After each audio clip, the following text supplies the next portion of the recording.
Why, hello there, Rip City. Welcome into Blazers Game Day. Chris Burkhart here with you today, filling in for the boss man, Chad Doing. He's got you covered on the Blazers pregame show coming up in about 90 minutes. And then, of course, early tip-off tonight, 5 o'clock p.m. right here on Rip City Radio 620. It is your Portland Trailblazers taking on the Houston Rockets, the hot Houston Rockets, a Houston Rockets team battling for a chance to sneak in to the playoffs. We'll talk about that all throughout the day today. If you want to join the show, you got multiple options as always. 503-248-0620 is that telephone number.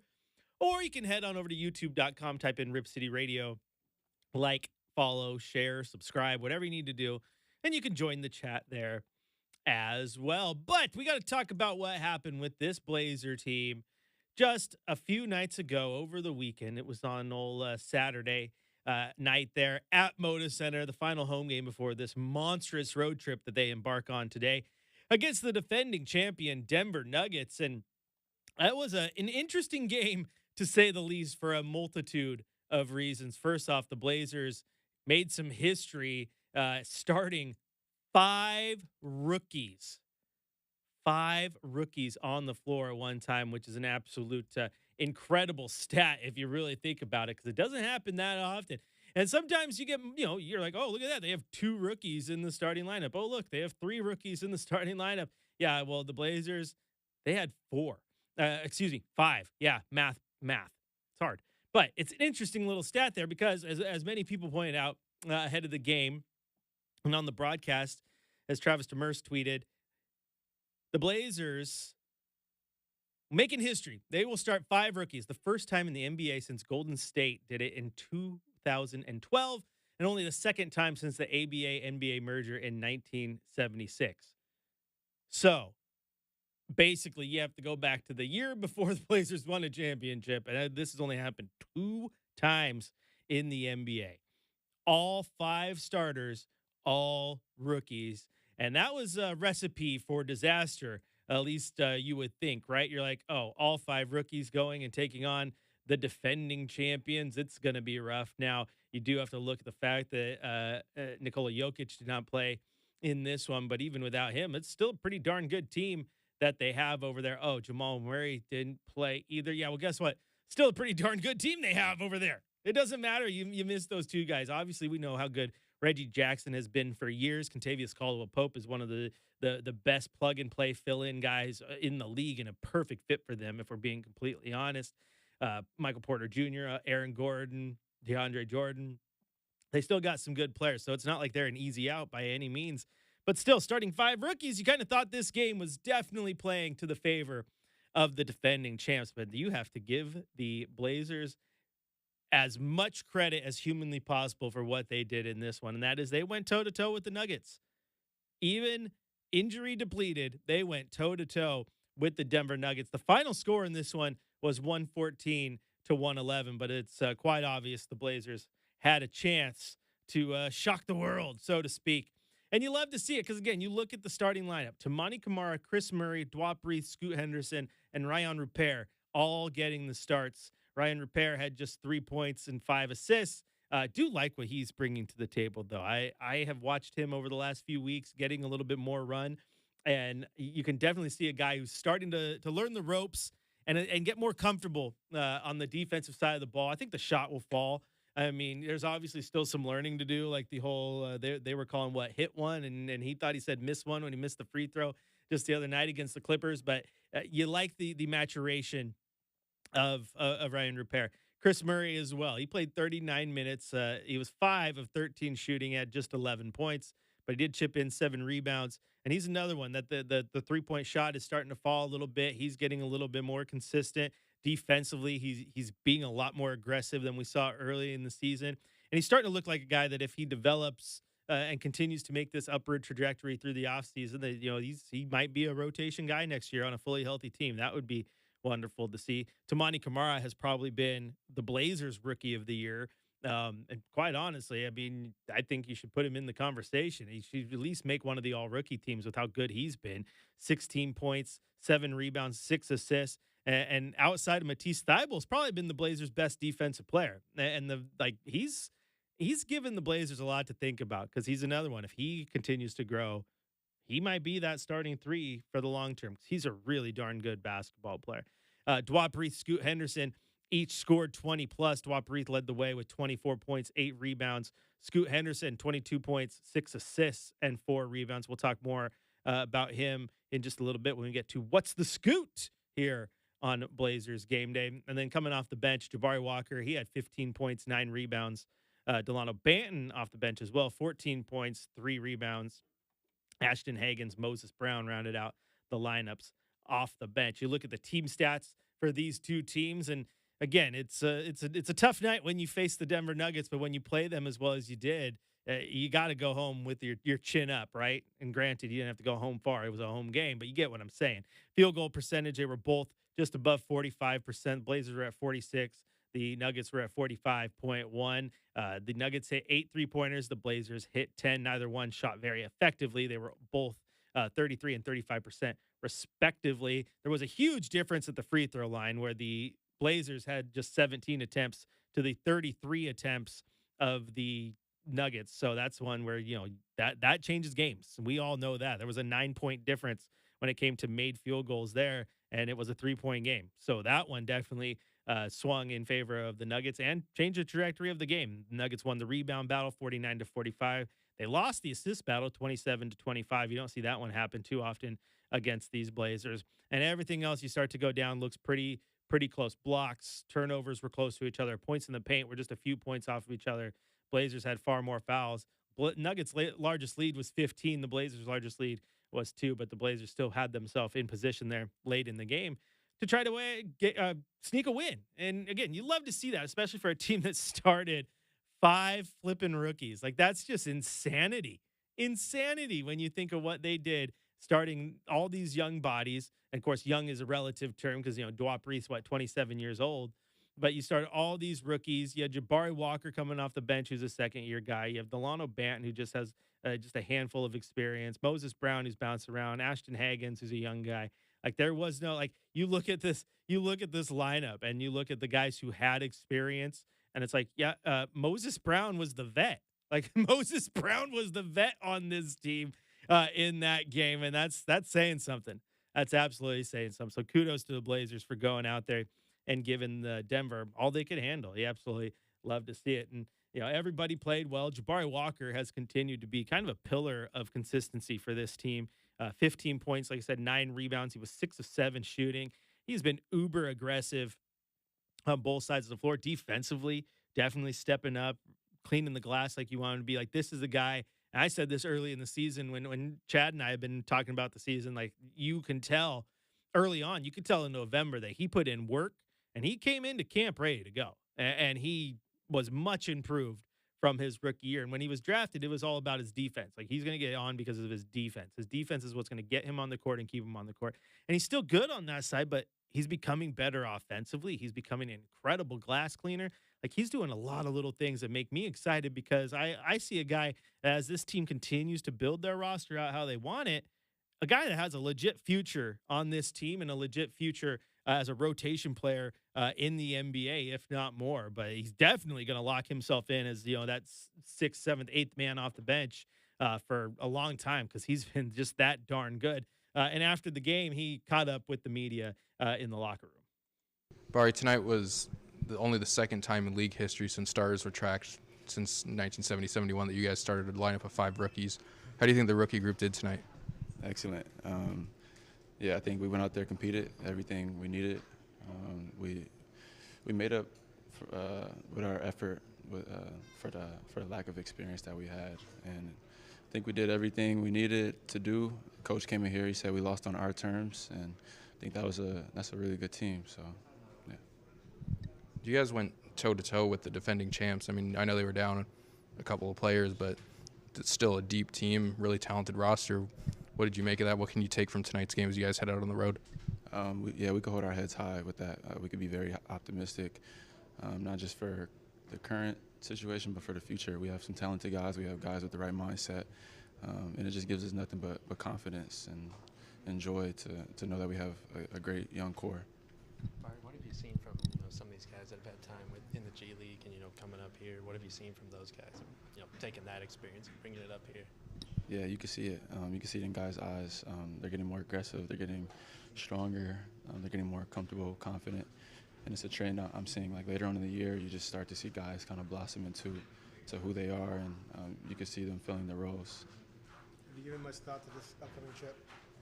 15 days, late in the season? Yeah, I've been thinking about this for a minute. I think this is the longest road trip probably I've been on so far. Like, the toughest part to me is packing. So I still got to pack tonight. But in terms of, do you all feel gas at this point of the year? And is there any, you're a competitor, but any dread at all thinking about being gone that long? I wouldn't say I dread it, but I'm excited for the opportunity to get better at taking care of my body on the road. Like, I was kind of looking forward to it. I was like, okay, let's see how my body responds to this road trip, because towards the end of the last one, I started to get tired. So I just want to see if I could overcome it and see if I could become better in that aspect as my career goes on. And there you go. There was Bari after the game against the Nuggets. And yeah, there's a lot going on right there. Obviously, that last question, talking about adjusting to these long road trips and getting the body used to it. And it's funny because it's something we talked about just the other night with Scoot Henderson, obviously kind of hitting that rookie wall, right? And how he gets through that and play more games than you've ever been used to. And for Jabari, like, yeah, you lived this last year, but now you're going on a late trip. Last big road trip of the year is a 7-gamer in 15 days, which is just wild. And you're doing this playing more minutes and seeing more action than you're ever used to. So that fatigue, it will set in. Absolutely, it will. And talking about all these young guys and how they're doing, that's something that Coach Billups talked about after the game as well. Pretty good. What I wanted to do in a game like today is just give them like 2 sets to play out of. Don't think about nothing else. Just 2 simple sets. Everything's live out of them, and just hoop. And I'll slow it down whenever I feel it's necessary, or when a timeout. Or I thought they did a really good job adjusting to it. The game could have got away from us a couple times. They didn't let it happen. They just kept fighting, kept scrapping, whoever we put out there. So I was very proud of them for how they adjusted throughout the game. Yeah, and like we said already, he should be. They played incredibly well. And you love the fact they went out there, kind of limited experience together. Like he said, kind of run 2 sets, so they really knew how to do. And they went out there and they went toe-to-toe with one of the best. So you love to see it. Good on them. It's a good performance from the Blazers. They took the loss, which I guess all things considered is good. That's what you want, right? That helps you with your lottery odds. We'll talk about that here coming up on the show, how Tankathon's looking, because there's going to be some important games coming up, let me tell you what. But for this team to go out there, not roll over, take advantage of the opportunity, and put on a show against the defending champs, I think they're on to something.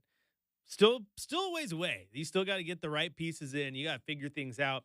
And I hope they do so this offseason. But you got guys on this team that can be part of something in the future. And, I don't think the team you rolled out there, right, like outside of Scoot Henderson, maybe Tamani Kamara, but, those Reith, Rupert, Murray, those aren't starters right now, at least.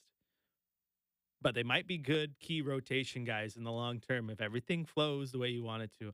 All I know is even when they took the L, they gave us a fun basketball game to watch. And I like that at this point of the season, where you take your victories wherever you can.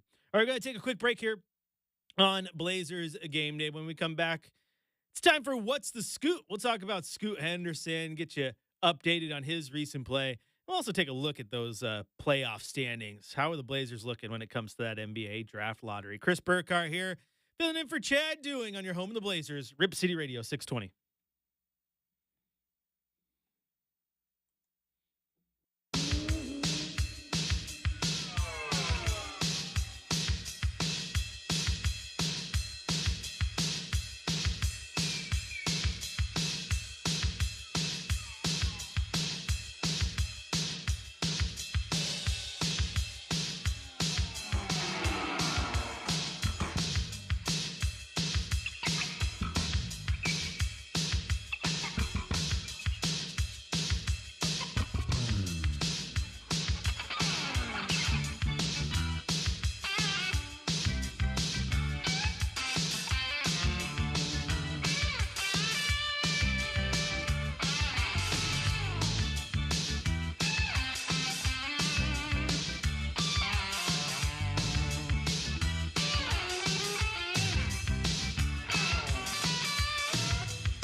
Shacker bringing a little garage ink to our world. Good work.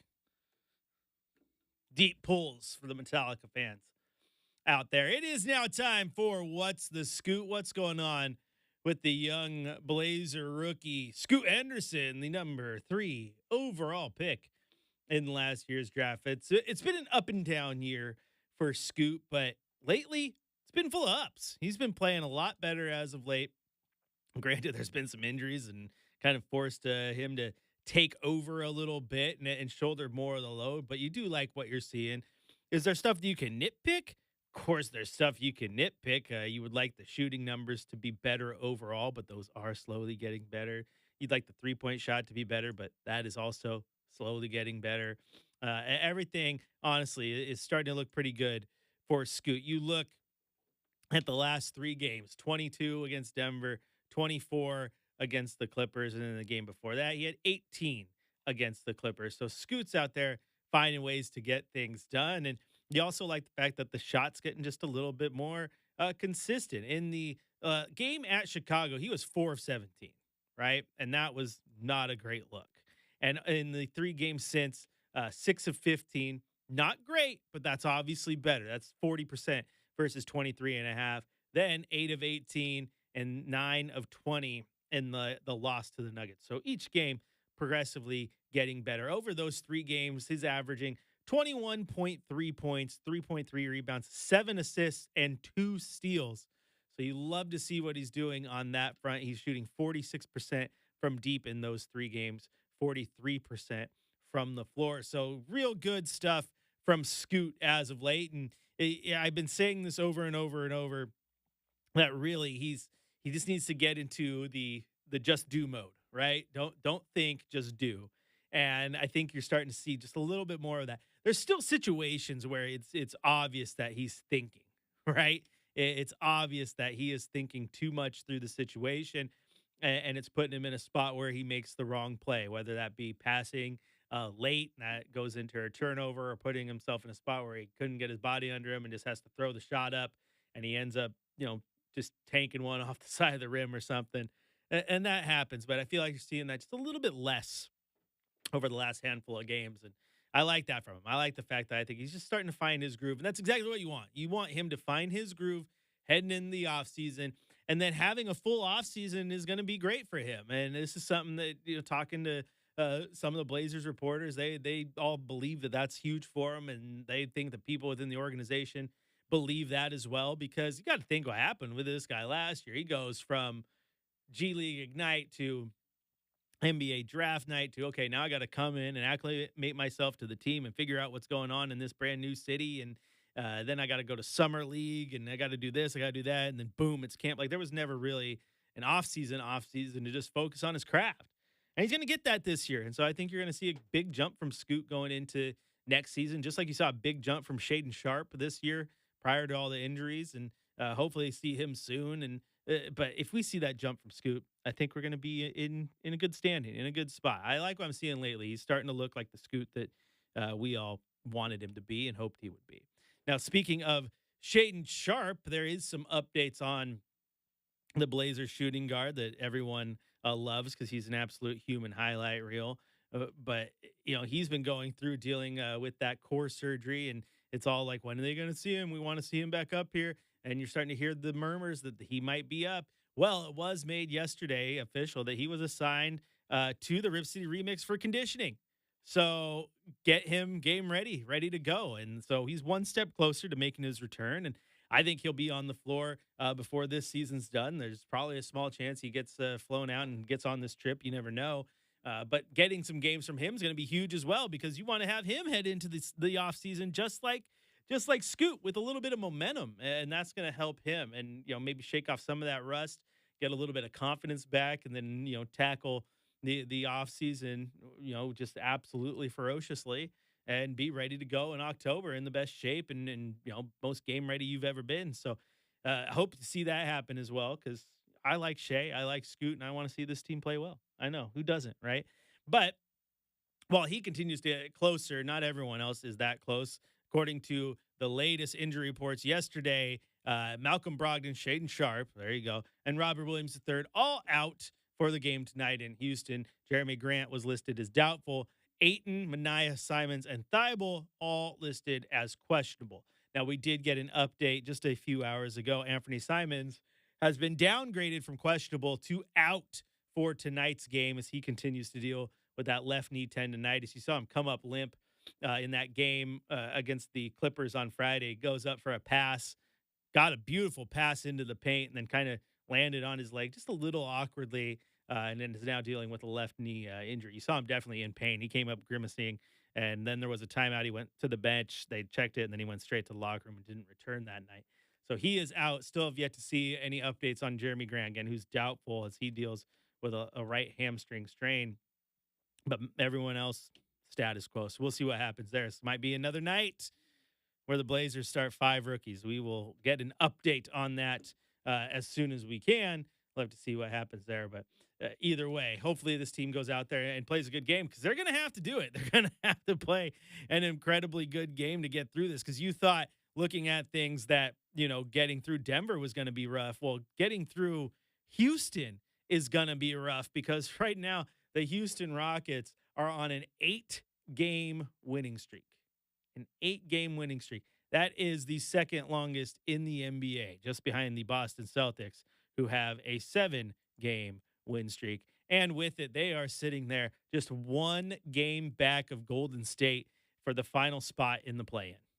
That's pretty incredible. Like, they are right there looking at the 10 spot with Golden State on their mind. So they're going to want to keep winning as many games as they can. And let's look this up real quick. But if I do recall, Houston does have 1 game remaining on their schedule. And they do, in fact, let's see, they have the Blazers tonight. Then they have at OKC, at Utah, home against Dallas, at Minnesota. And then the game I was talking about at home against the Warriors on April 4th. That's a huge game for these two teams because that might very well go a long way in deciding who gets that 10 spot because the Warriors, they're not playing great basketball as of late. They're losers of 2. They're 4-6 in their last 10. The Rockets, on the other hand, like I said, winners of 8, 9-1 in their last 10. They're definitely, like I said, outside of Boston, they're the hottest team in the NBA right now. And a very young team, too. And it goes to show you just how important coaching can be. Ime Udoka has really flipped that team on its head. So kudos to Houston. You might be in a treat watching them tonight because the Blazers are going to have their hands full. But I said that the Rockets had 1 game remaining on their schedule against Golden State. That is huge when it comes to the standings. But so do the Blazers. What do I mean? I'll tell you when we return here on Blazers Game Day. We'll also head out to the coach's corner here in our next segment. Hear what Coach Billups had to say following that loss to the Nuggets. Chris Burkhardt here filling in for Chad Doing. Game Day rolls on your home of the Blazers, Rip City Radio 620.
Welcome back in to Blazers Game Day. If you were watching on YouTube or, probably seizing at some point, like, what the heck's going on? Like, why is the camera angle changing and going crazy? Because I was back there trying to mess with some things. Now, if Shaq remembers, all he has to do is hit the on air button on the side. Then it should pop up the graphic. See, now you did the transition. You went through. I'm watching. All you had to do is change the media, and when was it's okay. It's okay. We'll teach you again. I had it fixed, but we'll get it done. Colby out in the YouTube chat wearing the same child shirts when he sells me medical supplies. What are you talking about? I don't wear a Rip City Radio shirt when I'm selling medical supplies, and I don't sell medical supplies. I'm so confused. Anyway, it is time for the Coach's Corner. Let's now head back out to Moda Center where Coach Bill has talked to the media following the loss to the Denver Nuggets. A big assist at the end, obviously a career high in assists for him and two.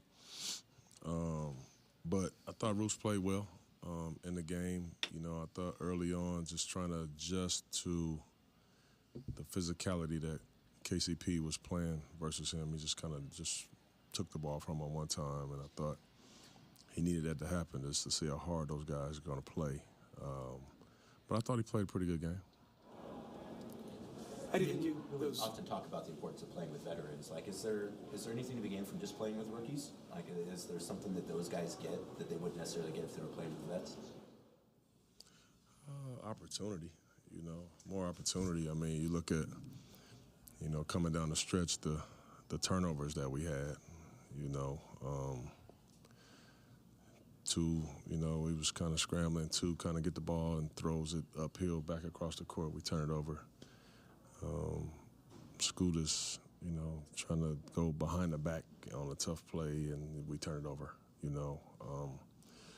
There were a couple more than that, too, but in a normal situation, they wouldn't be in that position, So they get opportunity more than anything with the vets being out. But this is awesome because that's how you learn, That's how you learn, and I'm sure when given that opportunity again, they'll be thinking about that, and they'll try to be better down the stretch. I thought, that was the only thing about there's some of our fourth quarter minutes where I thought we played them like it was the first quarter, and the fourth quarter is always a totally different game. But they don't know that, they're just learning that. You mentioned those young guys, and a lot of them got minutes tonight. What's it kind of been, or I guess how beneficial has it been to them and to their organization having the G League here in Portland, having a team actually here this season? Yeah, it's been awesome. The remix thing has been awesome. I was a huge component of it. It's one of the things that I started fighting for day one since I got here. So to have it and to see the actual benefits of it, Chris Murray playing so many minutes there and Ryan playing so many minutes there early in the season, and even a guy like Ashton, who's been on our team there and comes here and makes some huge plays, man, So it's been a great benefit to us to have the remix and to have it, so close right here local. Chauncey, how do you feel like the young guys did adjusting throughout the game without you having to adjust for them? Pretty good. What I wanted to do in a game like today is just give them two sets to play out of. Don't think about nothing else. Just two simple sets. Everything's live out of them, and just hoop. And I'll slow it down whenever I feel it's necessary, or when a timeout. Or I thought they did a really good job adjusting to it. The game could have got away from us a couple times. They didn't let it happen. They just kept fighting, kept scrapping. Whoever we put out there. So I was very proud of them for how they adjusted throughout the game. There were a few times there, going into timeouts, that you pulled Chris aside and kind of just chatted with him. I was just curious, kind of just what that entailed and kind of just how he responded to it, on the court, what you were telling him. It was just a couple instances, a couple plays and sets that, or either it was a couple of them actually were defensively, us just not communicating, or just showing him what to look for on a certain play. And Chris always responds. He always, whatever you tell him, he just looks for it. And he doesn't forget. So just coaching, just I do that with pretty much everybody, to be honest with you, because sometimes I want to get them there. Because when I get to the huddle, it's more about the team and what we want to run or what we need to do better. So I coach that way quite a bit.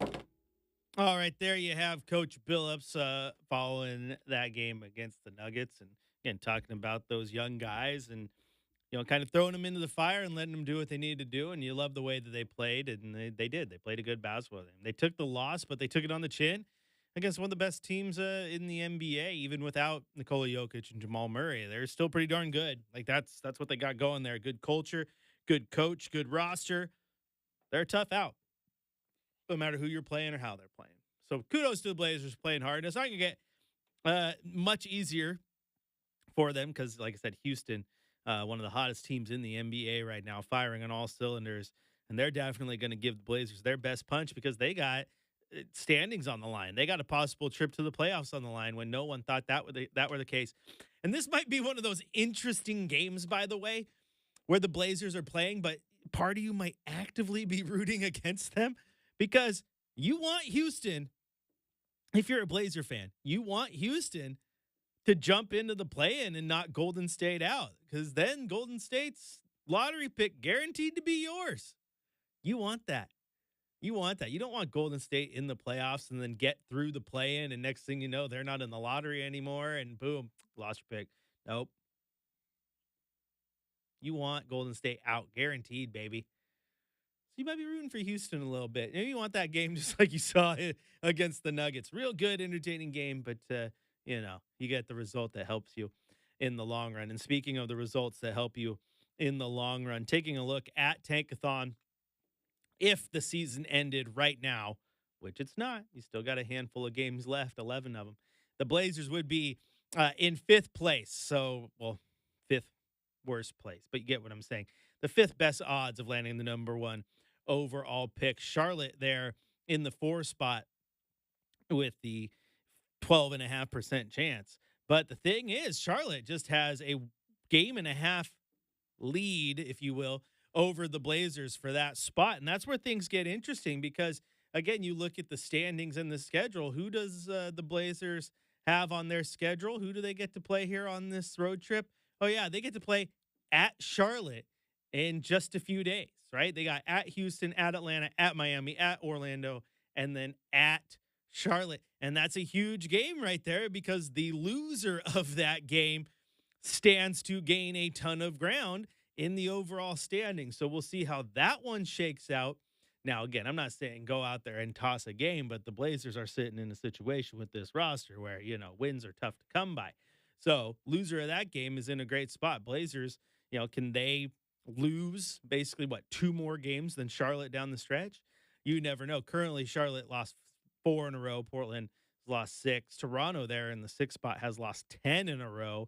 They're not gaining too much ground, though, because the Blazers aren't winning a lot. They still got a 4-game cushion, the Blazers do, between them and Toronto. And interestingly enough, if you lose that Charlotte game and a couple other things happen, it's not realistic, but still not out of the realm of possibility that Portland ends up in that 3 spot either. There's a 4-game gap there, again, with 11 games to go. I don't suspect that to happen. Again, math doesn't check out on that one too great. But that game against Charlotte, with the fact that they have one on their schedule and they're only a game and a half back, for all intents and purposes, basically that's a half a game that they got to make up, all depending on how that game in Charlotte goes down. So things are getting interesting here. Blazers have a game on their schedule that dictates a lot in the lottery standings. Houston still has a game on their schedule that dictates a lot when it comes to the playoffs and also impacts the Blazers lottery in some way, some fashion. So things are, there's still plenty to play for. Let's just put it that way. You're sitting here, we are almost to game 82 and there's still plenty to play for, even in this season that's been full of ups and downs and felt like, the first time you rode the loop-de-loop roller coaster at Oaks Park, right? It looked cool until you got on it. Like, yeah, that was a little herky jerky. I still have back problems to this day that might be associated with that roller coaster. You never know. You never know. All right, got to take a quick break here on Blazers Game Day. When we return, Gonna hit you with a scoreboard report, get you up to date on all the happenings around the basketball world. Lots of basketball going on, and of course, we'll talk a little Blazers, Rockets, and another thing about NBA basketball that I heard on social media today that I got to get off my chest. Chris Burkhardt here with you on your home of the Blazers, Rip City Radio 620.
Welcome back into Blazers Game Day. Chris Burkhardt here with you, filling in for Chad Doing today. He'll have your Blazers pregame show here at 4 o'clock right here on Rip City Radio 620. And then, of course, 5 o'clock, Blazers tipping off against the Houston Rockets. I almost said the Houston Nuggets because I just talked about Denver so much.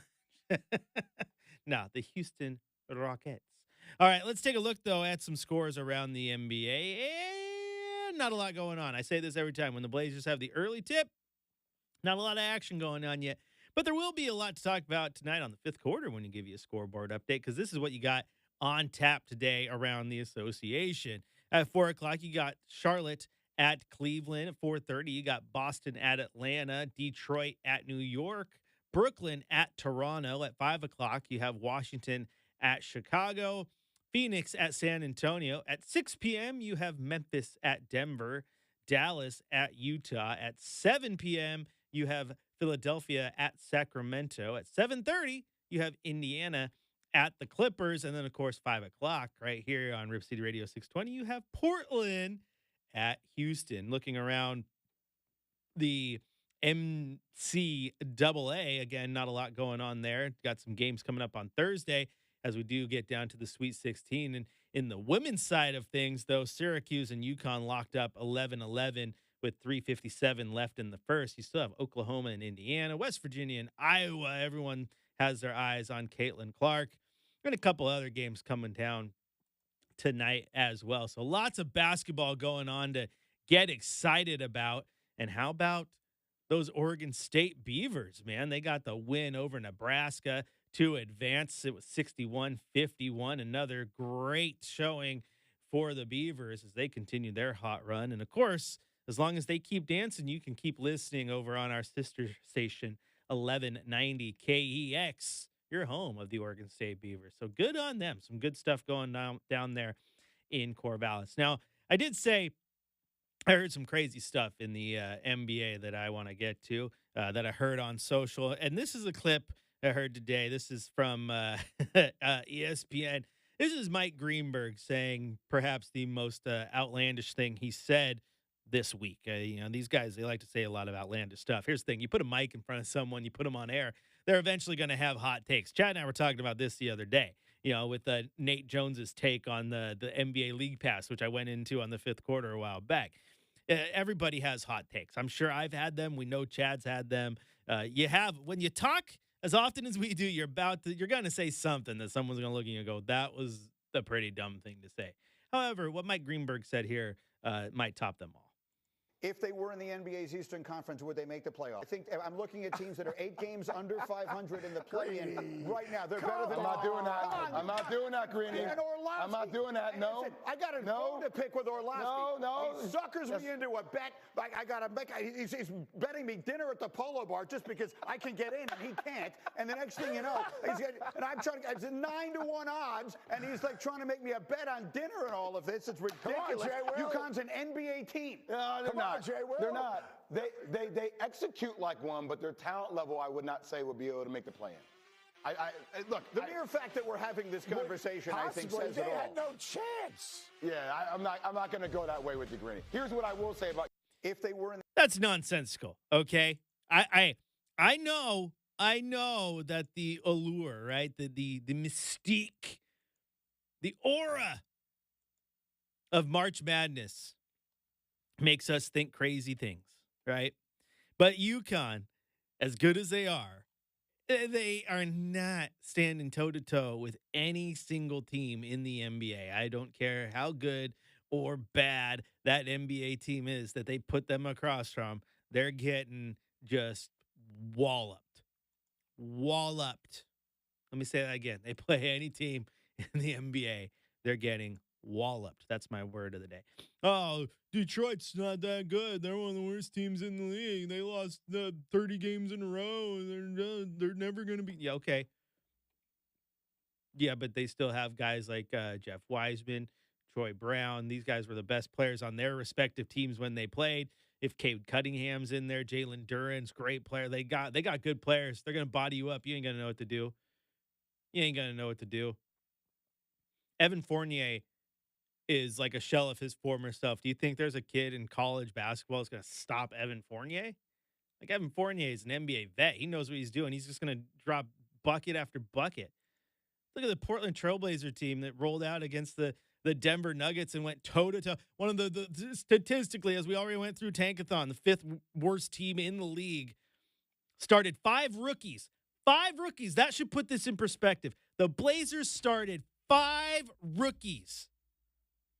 So many of them outside of Dwap Reed who are fresh off of being in the same spot as all those guys we're talking about, right? Dancing in March. 5 rookies. And almost beat the Denver Nuggets. Played toe-to-toe with them. You think those 5 rookies are losing to UConn? No. Chris Murray is a entry-level NBA basketball player. Let's put it that way. He was top-tier college basketball. Top-tier college basketball guy. So I got drafted, right? Same with Tamani Kamara, right? Same with Jabari Walker. All these guys were top-notch. Ashton Hagens, Kentucky. Like these guys were legit when they played in NCAA. So now you take the best player. See all these March Madness teams? Now you just take the best player from all those March Madness teams and you put them on a team. That's an NBA roster, right? Tamani Kamara is dropping 30 on UConn. 40. He's going ham. Scoot Henderson's having a day, right? Look at the big men that roll out through the NCAA tournament. And as much as I love some of these guys, Dwap Reed dropped 24 on the Nuggets. Dwap Reed, he's dropping a 30-piece easy on a UConn defense, right? Like this isn't. I'm not dumb for thinking this, am I? Like I'm not the dumb one, right? Like this is crazy. This is crazy talk. If Dwap Reed can go out there and score 18, 20 a night against NBA guys, NBA size. Hey, he's got the 3-point shot. I mean, we watched this happen in that game, Creighton and Oregon. Like, you know what doomed the Ducks in that game? Like, yeah, their 3-point shooting was atrocious. Creighton's was good. Yeah, well, in the NBA, yeah, your 7-foot center is jacking up 4 3-pointers a night and hitting 3 of them. Like, if he goes and puts his back to the basket, game over. Game over. So UConn might be playing well. They might be coached well. They might have some NBA principles to their offense. They're getting hosed if they play an NBA team. That's not they're not a play-in team. Like he said, they're a play-in team. Okay? Every dog has its day. Every dog has its day. If UConn played an 82-game NBA schedule, how many games are they winning? Let's just be real honest. How many games are they winning? Well, right now, the last play-in teams in both conferences are Atlanta and Golden State. And those two teams have 31 and 36 wins, respectively. And with all due respect to UConn, the only way they're sniffing a win total that starts with the number 3 is if 3 is the only number in it. And I'm not talking 33. I'm talking the number 3. Maybe they get lucky and they end the year 3-79 because they played the Memphis Grizzlies and they sat everybody and called up all their G League guys, and Taylor Jenkins had to put on a uniform and play. Maybe they get to 3. No, the worst teams in the NBA right now, Portland, San Antonio, Detroit, Washington, Charlotte, the 5 teams with fewer than 20 wins. That's the category UConn would be in, and they would be below all of them. They ain't sniffing a play-in. Get out of here with that nonsense. I guess he did his job, though. It's the Tom Hardy Mad Max gif. That's bait. That's bait. He got us all. I'm gonna ask Brendan about this tomorrow, filling in for Justin Myers in the morning. So I get to do game day, the 5th quarter. I get to sleep long enough just to recharge the battery for a quick moment, then get right back here for the morning show. We're gonna talk about that. Yes, we are. I get his take on that. He watches a lot of college basketball. Iowa and Caitlin Clark, they'd win games and they'd be a playoff team in the WNBA. No, they wouldn't. No, they wouldn't. Come on. talking heads. We, and I say we because I'm a talking head here. Talking heads. We can be awful dumb sometimes. Let me tell you what. All right, I'm going to take a quick break here. I'm going to have to recompose myself here on Blazers Game Day. And when we return, we're going to hit you with our Coors Cold Hard Facts, even though I might have just gave you one. Well, maybe we'll reiterate it. Also, some interesting breaking news coming out of the NBA just moments ago. I'm going to have to tell you about it because this is one of those breaking news stories that you kind of look at and go, yeah, we all saw this one coming. What am I talking about? I'll let you know when we return here on your home of the Blazers, Rip City Radio 620.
Welcome back into Blazers Game Day. Chris Burkhart here with you, filling in for Chad Doing.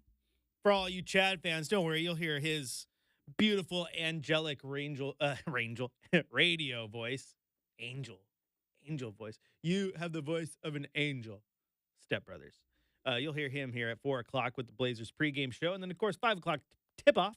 Rockets Blazers here on Rip City Radio.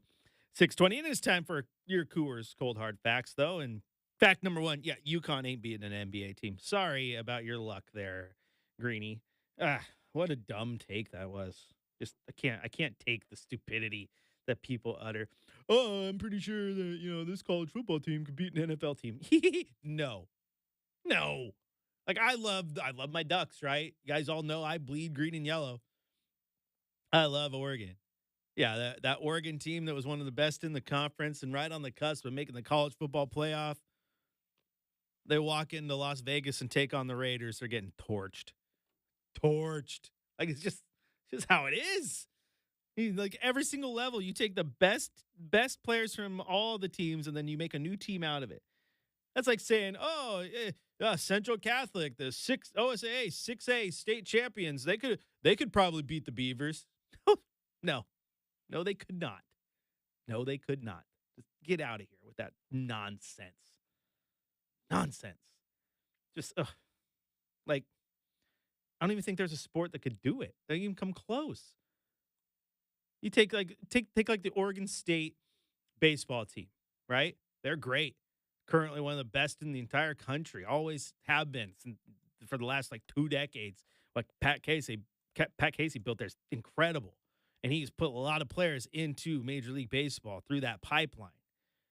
But if that team, as constructed right now, took the trip up I-5 to T-Mobile Park to play against the Seattle Mariners, that pitching staff's getting rocked. And that batting lineup is getting 1, 2, 3, you're out. Like the old Bugs Bunny skit. 1, 2, 3, you're out. 1, 2, 3, you're out. 1, 2, 3, you're out. Yeah, just no. This idea, these guys are pros for a reason. Let's not undersell why professionals are professionals. All right.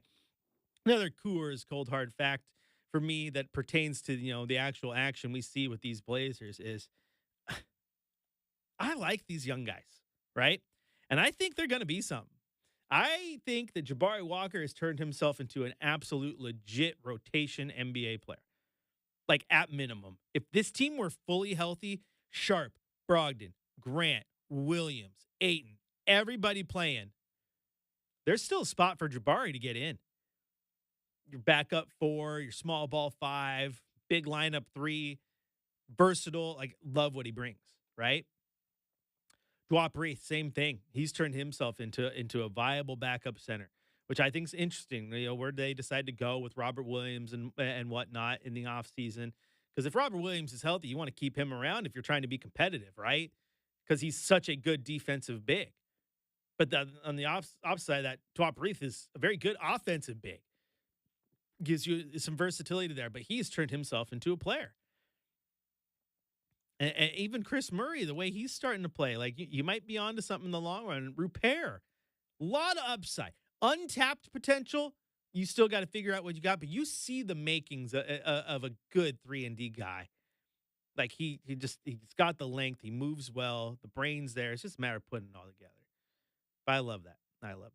And this last Coors cold hard fact we're going to dive into here pertains to the breaking news that we just got in the NBA. And that is, who could have seen this coming? Coors cold hard fact. If you make gambling on sports super easy and socially acceptable, it's only a matter of time before someone starts betting on the games they play in. And that appears to be what is happening. Reports coming from Adrian Wojnarowski that Toronto Raptors setter Jonte Porter is out of the lineup tonight for the Raptors and subject to an NBA investigation into irregularities on betting involving him. Now, what is that? According to this report, we're looking at this article right now. You can find it on ESPN.com. Is that they're investigating irregularities pertaining to prop bets with Jonte stemming from games in late January Here's one right here. In a game on this is quote from the article, quote, in the game on January 26th against the Clippers, there was increased betting interest on the under for Porter props, which for the night were set at 5.5 points, 4.5 rebounds, and 1.5 assists.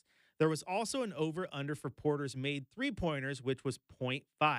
That night, Porter played just 4 minutes before leaving the game due to what the Raptors said was a re-aggravation of an eye injury he suffered 4 days earlier in a game against the Memphis Grizzlies. He did not score in that game against the Clippers, had 3 rebounds and 1 assist, and did not attempt a 3, meaning the under hit on all of the props. The next day, as part of a daily report to users on betting results, DraftKings Sportsbooks reported that the under on Porter's 3-pointers was the biggest money winner for bettors of any NBA player prop from games that evening. So, interesting, right? So he's being investigated. This guy might have went in, found a way to bet on his props, bet all the unders, and then left a game due to what the team called a re-aggravation of an eye injury, and all the unders hit. And this is especially with what's going on with Shohei Ohtani right now, who he had a press conference today saying that he has no idea what's going on. He has never bet on any sport, let alone baseball. He was not involved with any bookie or any of that. And obviously, it's all pertaining to his interpreter. And now, of course, people want to know, like, well, how did they have access to your bank account and get that money? And I mean, hello, have we not all seen the grandmas that can get scammed easily by an email?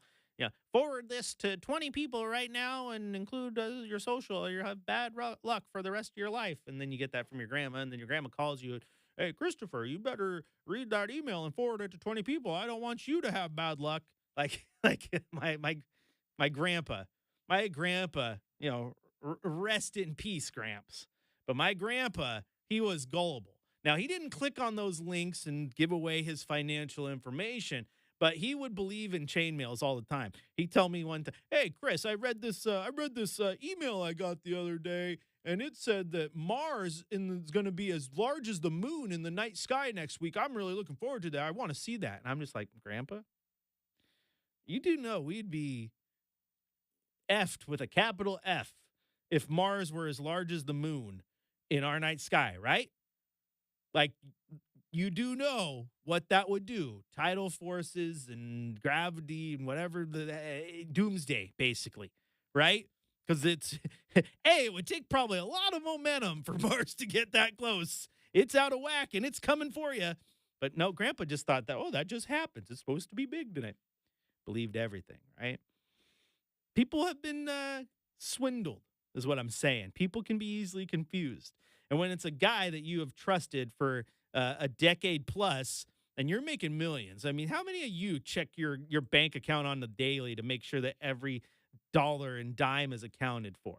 If you're making millions, you probably don't that often, right? Because you're just so used to walking up, grabbing your card, and I'm going to pay for whatever it is. And I know that I'm making $70 million a year. So no matter what, I'm going to have the funds to afford this $100 meal or this $300 bottle of champagne or whatever, because my funds are basically unlimited. So you might not notice when a couple thousand goes missing here or there. And over a long time, that couple of thousand turns into tens of thousands, turns into the hundreds of thousands, and a couple hundred thousands is a quick mill. I could understand the situation, but we'll see what happens with Shohei. The whole point is sports betting, right? It's just everywhere. I mean, you can go on DraftKings and FanDuel and what have you and place your bets wherever you want. And so if you were making sports betting so readily accessible, and like I said to Chad the other day, I mean, there are stadiums in this world now, in America and Europe and multiple different sports that are being made with sports books in them. So you can go bet on the game you're at or other games while you're at the game. That is how readily accessible sports betting has become. And if you made sports betting that accessible and that acceptable, right? Because for the longest time, like, sports betting was like shunned upon. It was like, that was like you were a gambling guy. You had to go to Vegas and you had to go to the sports book. And you were that type. No, it's like now you can do it from your phone. It's only a matter of time before someone bet, right? So here you are. Jonte Porter might be the first. And probably if it's something he did, it's probably not the last either. We'll definitely keep an eye on this one. All right, we're going to take a quick break here. When we return, we're going to hit you with our keys to the game. I'm going to tell you what the Blazers need to do to pick up a victory over the hottest team in the Western Conference, the Houston Rockets. Chris Burkhardt here with you, filling in for Chad doing Game Day rolls on your home of the Blazers, Rip City Radio 620.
Welcome back into Blazers Game Day. Chris Burkhart here with you, filling in for Chad Dewing. He's got your Blazers pregame show coming up in about 11 minutes time. And then, of course, 5 o'clock tip-off.